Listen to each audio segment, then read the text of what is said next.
everyone! So, ako to, it's me, Yona. Yung nagbablog ako nung mga 7, 8, or 9 years old pa ako. Kasi, check nyo channel ko, makikita nyo nagbablog ako dati. Nung mga like 9 years old pa ako.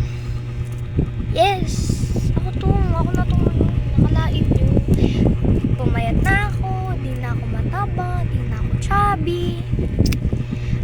2 years ago yon, yung last vlog ko, which is 9 pa ako that time. 2 years ago yon.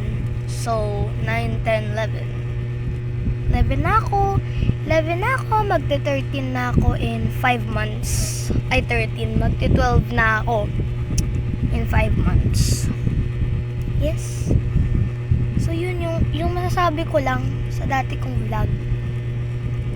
Ang cringe ko dati.